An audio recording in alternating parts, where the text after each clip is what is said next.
నిన్న night Davos లో చంద్రబాబు నాయుడు గారి పర్యటనలో కూడా అదే విషయం చెప్పడం జరిగింది. ఏంటంటే వారసత్వ రాజకీయాలు అనేవి వారసత్వంతో రాజకీయాలు చేయడం అనేది సరైనది కాదు.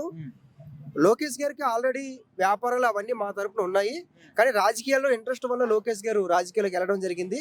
కాబట్టి వారసత్వంతో రాజకీయాలు చేయాలనేది అది జరిగే పని కాదని విషయం చెప్పడం జరిగింది. సో ఇంకో విషయం ఏంటంటే పొత్తుకు ముందు ఎందుకు చెప్పలేదు, ఇప్పుడు ఎందుకు చెప్తున్నారు, అదే కదా టాపిక్.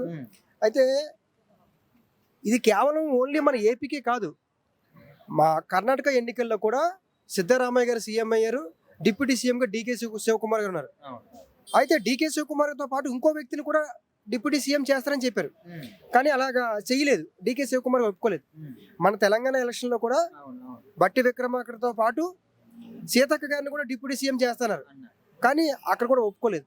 కాబట్టి ఏపీలో కూడా అదే ఏదైతే ఇప్పుడు ఒకవేళ నిజంగా మీరు అన్నట్టు డిప్యూటీ సీఎం లోకేష్ గారికి ఇచ్చారనుకో, జనసేన పార్టీ కార్యకర్తలు కావచ్చు, లేకపోతే వాళ్ళు కావచ్చు, మా పవన్ కళ్యాణ్కి ఉన్న ప్రియారిటీ వాల్యూ అనేది తగ్గిపోతుంది అన్న భయం ఉంది. ఇది ప్రాక్టికల్ గా నిజం. ఈ తెలుగు జనసేన పార్టీ వాళ్ళు ఏం ఆలోచిస్తారు, డిప్యూటీ సీఎం గా పవన్ కళ్యాణ్ గారు ఉండాలి, సీఎం గా చంద్రబాబు నాయుడు ఉండాలి. ఇప్పుడు చంద్రబాబు నాయుడు గారిని పవన్ కళ్యాణ్ గారిని పోల్చినప్పుడు పవన్ కళ్యాణ్ గారు చంద్రబాబు నాయుడు గారిని ముఖ్యమంత్రి ఉండాలని కోరుకుంటారు. ఇప్పుడు లోకేష్ గారిని అదేవిధంగా పవన్ కళ్యాణ్ ఇద్దరిని కంపేర్ చేసినప్పుడు పబ్లిక్ ఖచ్చితంగా పవన్ కళ్యాణ్ గారిని ఎన్నుకుంటారు.